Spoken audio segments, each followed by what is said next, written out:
Mi esposo se fue de luna de miel con su amante, pero no imaginaba que yo lo estaba esperando en la suite de la habitación. De verdad creía que mi vida había entrado en su fase más serena. Ese tipo de tranquilidad que uno piensa que solo existe en películas antiguas o en novelas demasiado buenas para ser reales. Era el comienzo de mi matrimonio con Esteban, y San Miguel de Allende parecía haber sido diseñada solo para nosotros dos. Sus calles empedradas, sus balcones floridos, sus iglesias coloniales, todo me decía, lo lograste, Aitana. Por fin.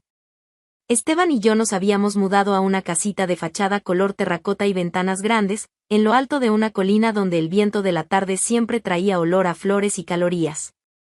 Él decía que me veía hermosa a la luz del atardecer, y yo le creía. No porque me sintiera hermosa, sino porque él lo decía con los ojos llenos de ternura, y porque en ese momento, yo aún no dudaba de nada. Los primeros meses estuvieron llenos de promesas, planes y mucho contacto físico. Esteban era amable. Atento. Me abrazaba por la espalda mientras lavaba los platos, me hacía reír con tonterías y, de vez en cuando, me sorprendía con algún dulce típico comprado en el mercado los domingos. No era un príncipe, pero tampoco necesitaba serlo. Yo no quería perfección, solo quería estabilidad.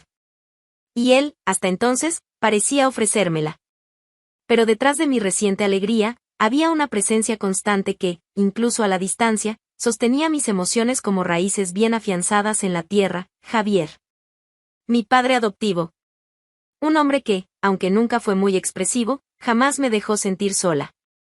Vivía en Querétaro, a unas 2 horas de donde yo estaba, y era dueño de un hotel elegante en el centro de la ciudad, un edificio antiguo, de fachada imponente y ventanas de vidrio esmerilado, que destacaba entre los edificios modernos a su alrededor. Javier no era del tipo que llamaba todos los días. En realidad, hablaba poco. Pero cada palabra suya tenía peso.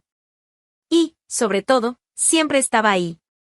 Respondía mis mensajes con puntualidad, hacía preguntas precisas, y le importaba cada detalle de mi vida matrimonial.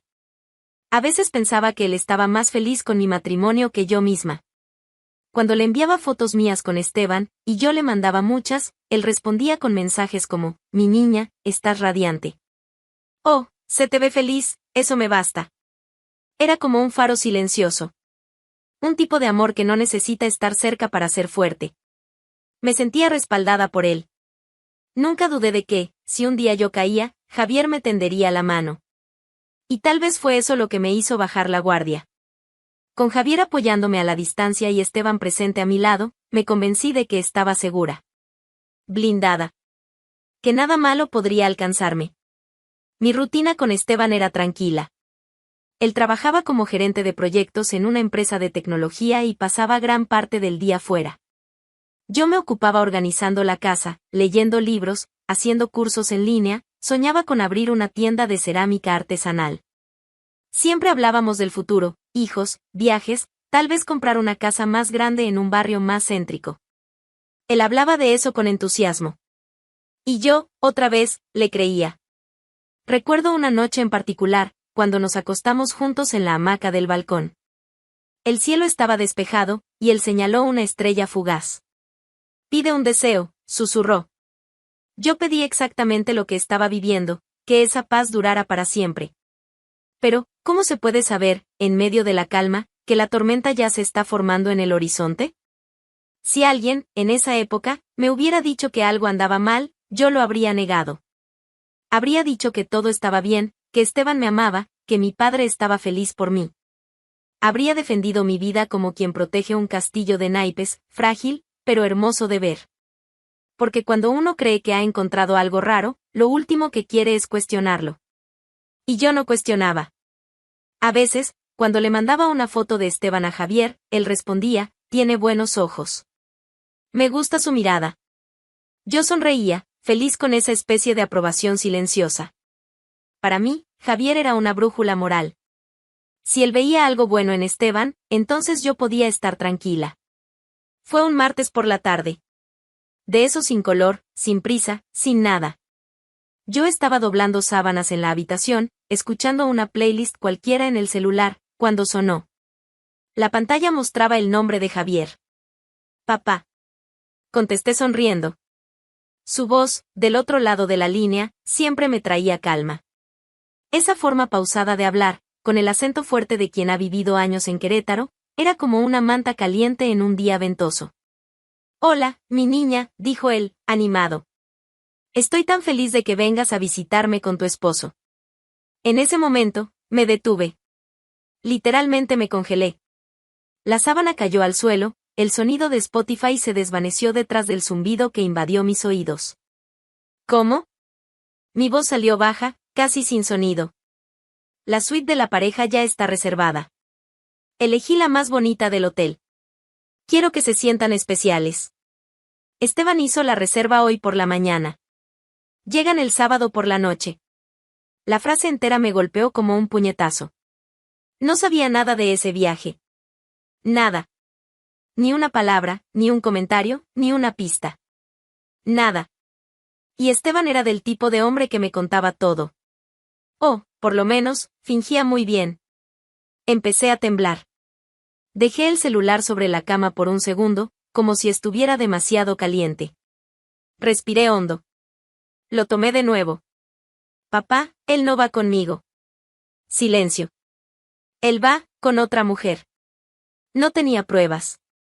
Ninguna foto, ninguna nota olvidada, ningún perfume extraño. Pero en ese instante, algo en mí lo supo. Con certeza.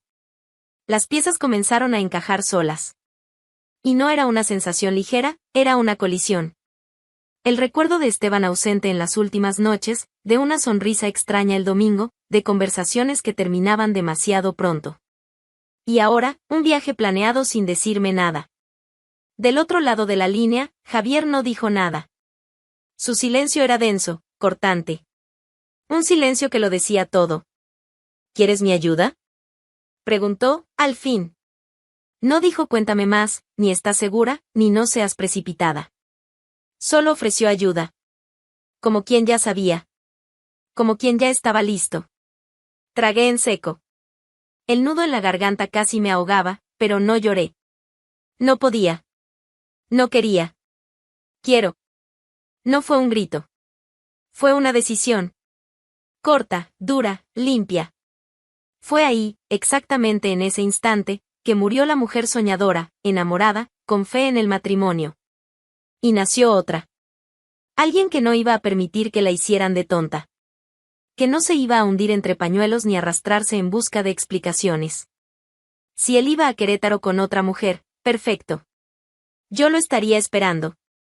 En la suite que él mismo eligió. Solo que con otro plan. Colgué el teléfono y me senté al borde de la cama, mirando al suelo. No sentía tristeza. No todavía. Sentía rabia. No esa rabia ruidosa e impulsiva, sino una rabia fría. Enfocada. Necesitaba actuar con precisión. Si iba a caer, no sería llorando. Sería de pie. Pasé el resto de la tarde en silencio. Observé a Esteban llegar, fingir lo de siempre. Me besó la frente, preguntó si quería salir a cenar. Le dije que prefería algo en casa. Él aceptó, sin insistir. Cocinó pasta, me sirvió una copa de vino y puso música en el equipo del salón. Observaba cada gesto, cada sonrisa. Y ahora todo me parecía ensayado, mecánico, falso. Es bueno en esto, pensé. Entrenado. Su rostro, antes tan familiar, ahora me parecía una máscara. ¿Y yo? Yo también actué. Reí de sus chistes. Comí la cena. Le di las buenas noches con un beso en la mejilla. Él no notó nada. Esa noche, le escribí un único mensaje a Javier: estaré ahí el sábado por la mañana. La respuesta llegó en segundos: te espero, mi niña. Me acosté en la cama al lado de Esteban y fingí dormir antes que él. Y cuando el silencio invadió la habitación, me prometí a mí misma que, por más que doliera, no permitiría que esa mentira continuara sin respuesta. No se trataba solo de una traición. Se trataba del tamaño de la audacia. ¿Engañar? Muchos engañan. Pero planear un viaje romántico con la amante en el hotel del padre de su esposa. Eso era crueldad calculada. Salí de San Miguel temprano el sábado, sin decirle una palabra a Esteban. Él aún dormía cuando dejé la cama. Pasé junto a él como quien pasa junto a un extraño, con la maleta pequeña en la mano, el corazón apretado y los ojos secos. La rabia no me dejaba llorar. Yo sabía exactamente lo que tenía que hacer. El camino hasta Querétaro me pareció más largo de lo que recordaba. No por el tiempo, sino por la expectativa. Cada kilómetro era un ensayo mental de lo que estaba por venir. La imagen de la rubia joven que ni siquiera conocía, la voz de Javier por teléfono, la frase que me cortó como una navaja, la suite más bonita del hotel. Todo se repetía como un eco incesante. Javier me esperaba en el vestíbulo. Alto, sobrio, con los brazos cruzados sobre su saco gris. No me abrazó. No hacía falta. Su mirada lo decía todo. Llegaste temprano, dijo él. No podía quedarme allá. Hiciste bien. Sube conmigo. Quiero mostrarte la habitación. Caminamos por los pasillos silenciosos del hotel. Yo ya lo conocía de otras visitas, pero nunca había estado allí con el estómago tan encogido. El ascensor subió despacio, como si también intentara darme tiempo para respirar. No funcionó. Esteban hizo la reserva ayer por la mañana, explicó Javier mientras caminábamos. La suite 304. Ya pedí en recepción que no comenten tu llegada. Todos están informados de que esta situación debe manejarse con total discreción. Y gracias. Mi voz salió firme, pero mi mano temblaba. La suite tiene una cortina gruesa, cerca del armario. Puedes esconderte detrás de ella. No se ve nada desde allí, y la tela amortigua el sonido. Escucharás todo sin ser notada. Me entregó la llave magnética y se detuvo frente a la puerta. Todavía puedes arrepentirte, Aitana. No vine hasta aquí para echarme atrás. Asintió con el mentón y me dejó sola. Entré. La suite era amplia, decorada con buen gusto. Sábanas blancas perfectamente extendidas, pétalos rojos falsos sobre la cama. Una botella de espumante en la cubeta de hielo, 2 copas al lado. Una tarjeta sobre la bandeja, para una noche inolvidable. Era la puesta en escena perfecta de un romance barato. Pero para mí, ya era escenario de guerra. Caminé hasta el rincón de la suite que Javier me había indicado. La cortina era realmente gruesa. Detrás de ella cabía una persona de pie, con espacio justo. Me acurruqué allí, respiré hondo y traté de calmarme. No funcionó. El tiempo pasaba lento. Mi celular vibraba en el bolsillo, pero no me atrevía a mirar. Tal vez era Javier, tal vez mi mente jugándome una mala pasada. Allí, en la oscuridad, el sonido de mi propio corazón era más fuerte que todo. Latía como si intentara sacarme de allí a la fuerza. Intenté concentrarme. Pensé en el rostro de Esteban, en los mensajes falsos, en las sonrisas que me daba cada mañana, en las promesas que salían de su boca como si fueran verdad. Recordé las fotos que envié a Javier, con Esteban a mi lado. La confianza. El orgullo. La mentira. Y entonces, poco antes de las 8 de la noche, escuché pasos en el pasillo. 2 pares. Llave en la cerradura. Risa apagada. La puerta se abrió con un clic suave, casi amable. El sonido de sus tacones. Su voz. Bienvenida, amor. La suite de los sueños. Un escalofrío recorrió mi espalda. Esa frase, dicha con tanto cariño, me dio náuseas. Reconocí el tono, la suavidad que usaba conmigo. Ahora reciclada. Ahora podrida. «Guau», respondió ella. La voz era fina, entusiasta. Joven. Esto es hermoso. Solo lo mejor para nosotros. Aquí nadie molesta. Es el hotel perfecto, con todo lo que necesitamos. Entraron riendo, de la mano. El sonido de las maletas sobre el piso encerado. El tintineo de la copa que él tomó del aparador. Yo no veía nada desde allí. Solo escuchaba. Solo imaginaba. El perfume de ella invadió el espacio.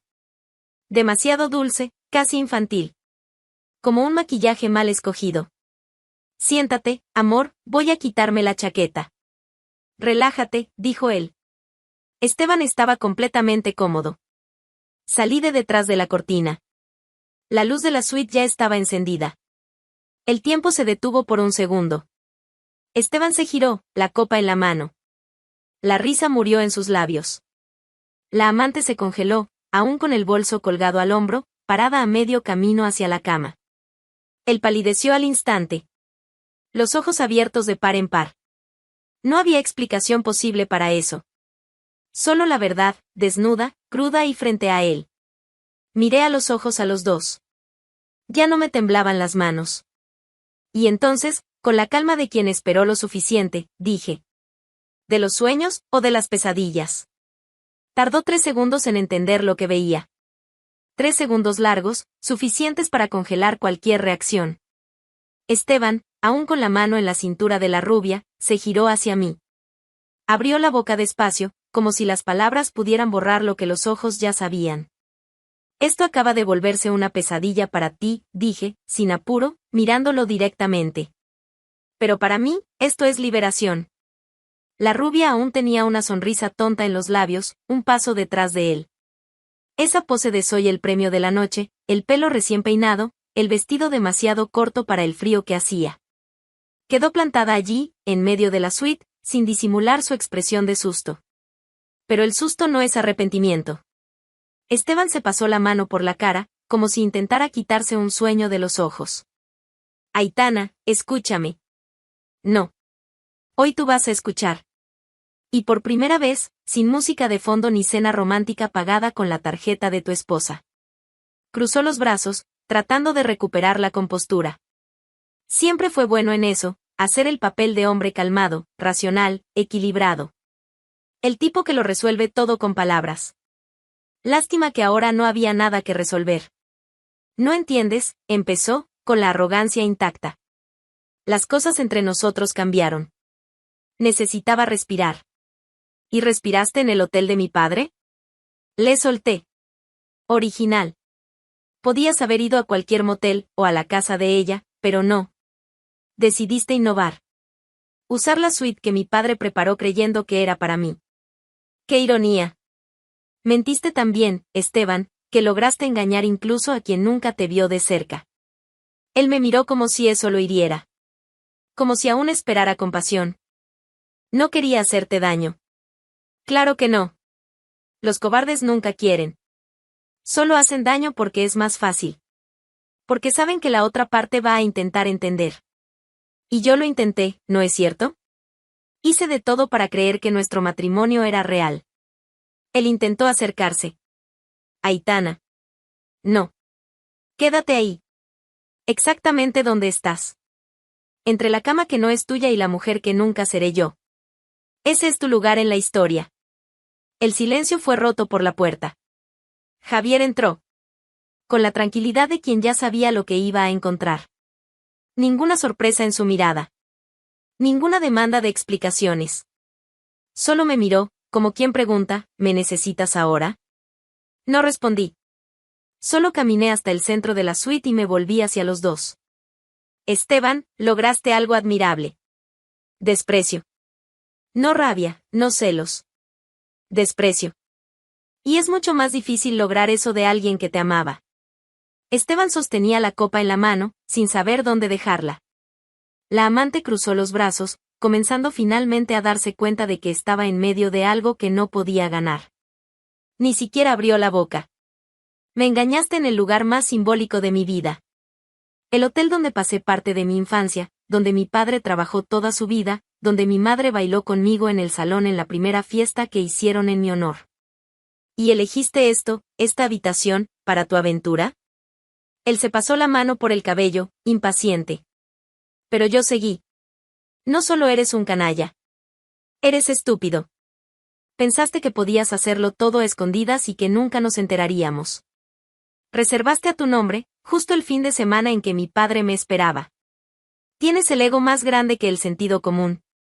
Él intentó hablar. No lo dejé. No vine aquí por celos. Vine por justicia. Y vas a salir de aquí con lo único que mereces, la etiqueta de hombre pequeño.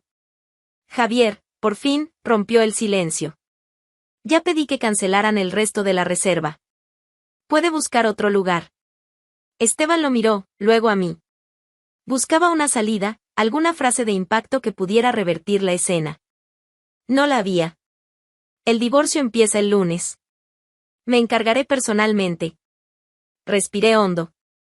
Y ni te preocupes por lo que vas a decir a los demás. Puedes contar cualquier historia. La mía ya está escrita. Con fecha, hora, lugar y pruebas vivas. Me detuve frente a él. Y que sepas que, en el futuro, cuando recuerdes este momento, te va a doler.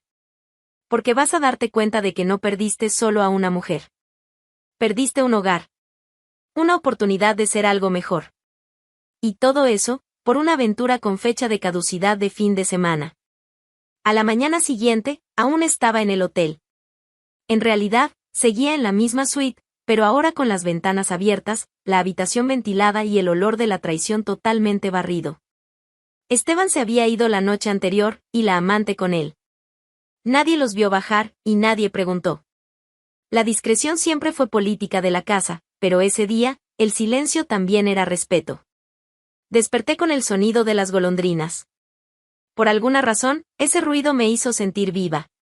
No completa, aún no, pero viva. Me estiré como quien se pone un nuevo cuerpo. El pecho todavía dolía, sí, pero ya no con esa sensación de urgencia. Era como si la herida ya empezara a secarse por dentro. Desayuné en la terraza. Vi gente entrando y saliendo del vestíbulo, parejas tomadas de la mano, familias sonriendo. Eso no me molestaba.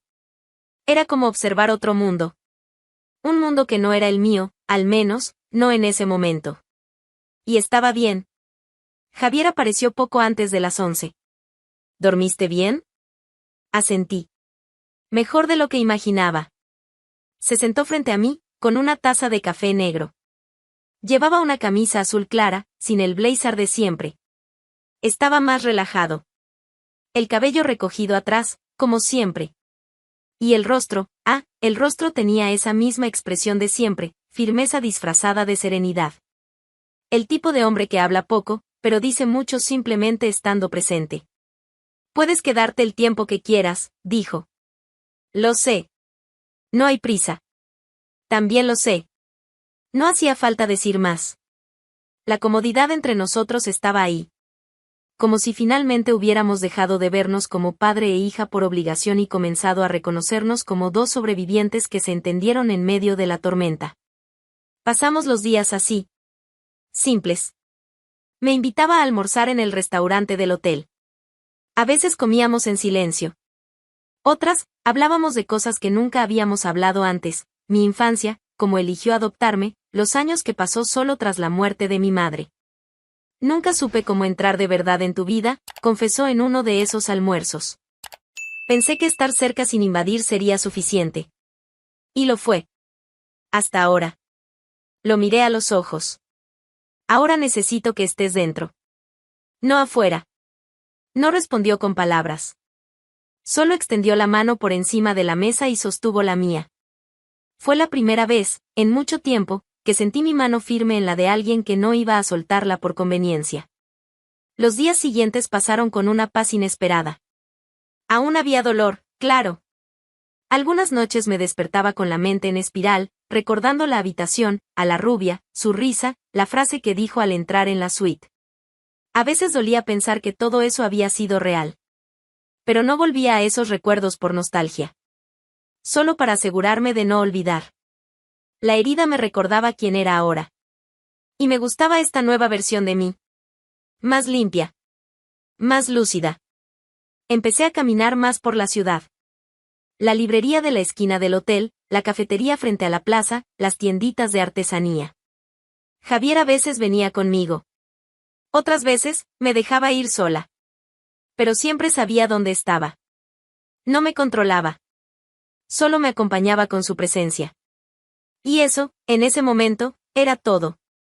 Una tarde, subimos juntos hasta la terraza del hotel. El sol se estaba poniendo, y el cielo teñido de naranja y púrpura. Nos sentamos en silencio, bebiendo agua con limón. Ninguno de los dos parecía querer irse. ¿Cuándo vas a volver a San Miguel? Preguntó, sin peso en la voz. Aún no lo sé. Suspiré. La casa se hizo pequeña. La ciudad, muy llena. Tal vez me quede por aquí. Para mí, siempre tuviste una habitación. Lo sé. Solo que nunca pensé que la usaría como refugio. Me miró durante unos segundos. Luego dijo: Ahora estás en casa, mi niña. Esteban salió de mi vida, pero no salió de mi historia. Fue el punto de quiebre. El detonante de una transformación que, sin darme cuenta, ya necesitaba. Me engañó, me traicionó, me desarmó. Pero fue exactamente eso lo que me obligó a reconstruirme. Y esta vez, con base sólida. El proceso de divorcio fue rápido. Javier me recomendó un abogado experimentado, discreto, eficaz. No tuve que ver a Esteban nunca más. No quise saber qué dijo, qué alegó, si intentó darle la vuelta a la situación o culpar al destino. No me interesaba. Había dejado de tener importancia. El silencio entre nosotros era el verdadero final. Mucho más definitivo que cualquier firma en papel. Durante las semanas que siguieron, seguí en el hotel. Los pasillos ya no me recordaban la traición. Ahora eran los espacios de mi nuevo comienzo. El restaurante se había convertido en el lugar de mis cafés con Javier. El jardín trasero, donde los niños jugaban y los huéspedes leían, era ahora mi lugar favorito para reflexionar. Incluso la habitación 304, que antes cargaba con el peso del impacto, ahora estaba cerrada, no por trauma, sino por limpieza. Como si el pasado hubiera sido barrido de allí. Lo más curioso es que nunca necesité discursos para entender lo que estaba viviendo. Javier tampoco los hacía. No me llenaba de consejos ni me ahogaba con verdades preestablecidas. Simplemente estaba. Y eso bastaba.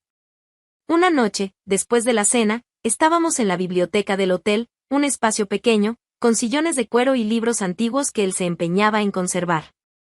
Me senté con un ejemplar de Neruda en el regazo, pero no leía. Solo observaba el movimiento de la llama en la chimenea. Él se sentó al otro lado, cruzando las piernas con la misma calma de siempre. ¿Tú crees que algún día todo esto dejará de importar? Pregunté. Tardó en responder. Va a dejar de doler de la misma manera. ¿Pero importar? No. Porque te cambió. Y lo que nos cambia, nunca se va del todo. ¿Entonces nunca voy a volver a ser quien era? Gracias a Dios, no. Sonreí. Por primera vez, sin peso sobre los hombros. Me había acostumbrado a ser la mujer que intentaba funcionar con alguien. Ahora estaba aprendiendo a ser la mujer que funciona consigo misma. Aprendí a estar sola sin estar perdida. A confiar sin depender. A escuchar mi propio silencio y entender lo que quería decir. Cada día que pasaba, la presencia de Javier iba ocupando un nuevo lugar. No como héroe, ni como salvador, sino como padre. De verdad. Sin ataduras, sin formalidades. Nos mirábamos con la claridad de quienes se reconocen. Era como si los años en los que habíamos estado en puentes distantes finalmente se hubieran unido en un mismo suelo. Y había una belleza discreta en todo eso. Yo, que pasé tanto tiempo intentando construir una historia con un hombre que me traicionó, ahora estaba viviendo un reencuentro profundo con el hombre que siempre me protegió en silencio. El hotel ya no era solo su lugar. Era nuestro. Cada detalle del edificio, antes parte del paisaje, ahora tenía significado: el mostrador donde él cerraba reservas, el jardín donde almorzábamos los domingos, los cuadros que eligió colgar a lo largo de los años. Todo me contaba historias que antes no veía. Y tal vez lo más importante, dejé de querer borrar lo que pasó. No necesité superarlo en el sentido romántico de la palabra. Solo necesité aceptarlo. Y eso fue más liberador que cualquier venganza o desahogo. El final de mi matrimonio no fue el final de mi historia. Fue el inicio de otra. Mucho más honesta. Más consciente. Y profundamente mía. Aitana ya no era la mujer que creía que tenía que demostrar su valor siendo amada. Ahora sabía que ser amada empieza por dentro. Y el primer hombre en amarme de verdad, aunque de la forma más silenciosa, estaba justo allí. Javier. Mi padre. Nuestro vínculo, reconstruido entre los escombros, era ahora mi hogar. Y por primera vez, en mucho tiempo, me sentí segura. No por estar con alguien, sino por, finalmente, estar conmigo misma.